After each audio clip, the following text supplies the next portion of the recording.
Specially ये lockdown के दौरान हमारा फोकस हेल्थ पे ज़्यादा होना चाहिए, बिकॉज हमको कोरोना से बचना है। तो सबसे पहले हमारी इम्यूनिटी बढ़ानी चाहिए हमने। और आपने सुना होगा कि हिपोक्रेट्स का एक बहुत फेमस सेइंग है कि let food be thy medicine. तो उस पर हमने ध्यान देना चाहिए कि फूड को हम कैसे मेडिसिनल तौर पे यूज़ कर सकें, तो जिससे हमारी इम्यूनिटी बढ़े और हम इन्फेक्शन से लड़ने की क्षमता हमारी बढ़े।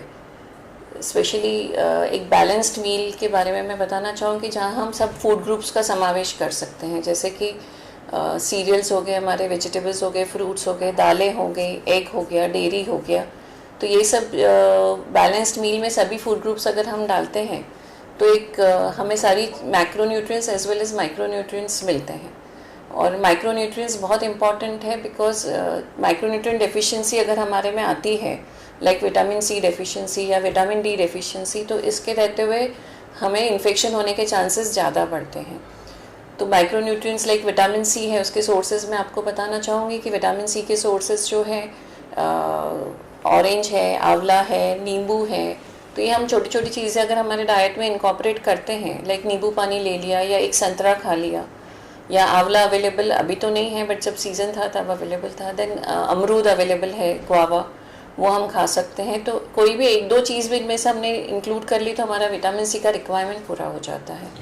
हाँ, specially high fatty foods, fried foods, और स्पेशली हमारे यहाँ इंडियन ट्रेडिशनल कुकिंग ऐसा होता है कि तली हुई चीज़ें ज़्यादा खाई जाती है। मौसम थोड़ा सा भी चेंज हुआ कि पकौड़े बनने शुरू हो जाते हैं।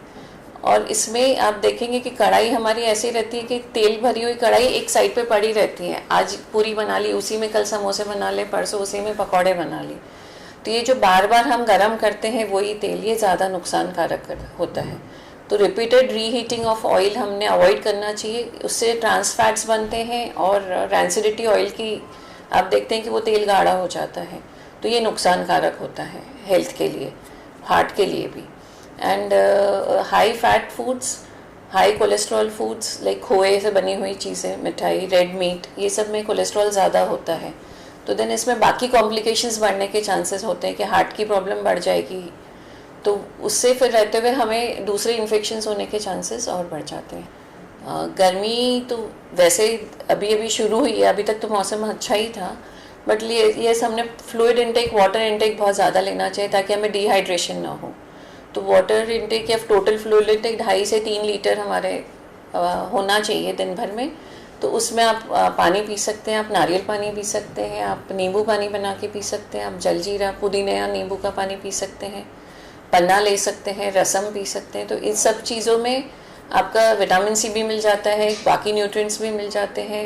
जैसे आप रसम है तो आप में वेजिटेबल्स, टोमेटो, कैप्सिकम, ये सब चीज़ें डालते हैं, तो ये सब चीज़ों से इम्यूनिटी बढ़ती है। उसके अलावा जब भी गर्मी में इन्फेक्शन होने के चांसेस इसलिए बढ़ते हैं क्योंकि पानी साफ़ नहीं होता। तो आप जो भी वेजिटेबल्स, फ्रूट्स यूज़ करते हैं तो वॉश अच्छे से करिए, चाहे आप नमक वाले पानी से धो लीजिए उसको, एंड अच्छे से वॉश करने के बाद उसको आप रेफ्रिजरेट कर सकते हैं तो ख़राब नहीं होगा। And water intake should be safe. As a dietitian मैं कहना चाहूँगी कि अपने सेहत पे ध्यान दीजिए, हेल्दी फूड्स खाइए। लाइक आप 2-3 चीज़ें मैं बताना चाहूँगी, जैसे वेजिटेबल दाल खिचड़ी, तो उसमें आप 2-3 तरह की दालें डाल सकते हैं, सब्जियां डाल सकते हैं, और ज्वार, बाजरा, चावल, सभी चीज़ डाल के एक मिक्स्ड खिचड़ी, खिचड़ा जो बोलते हैं, वो बना सकते हैं। देन आप फ्रूट्स पे ध्यान दीजिए कि डेली 1 या 2 फ्रूट्स इंटेक करना चाहिए। नट्स पे ध्यान दीजिए कि अखरोट, बादाम, पिस्ता या तिल पापड़ी आप खा सकते हैं, तिल गुड़ इज़ हेल्दी। तो वो सब छोटे छोटे जो हेल्दी स्नैक्स है, मखाना इज़ हेल्दी, वो खा सकते हैं। प्रोटीन पे ध्यान देना चाहिए हमने।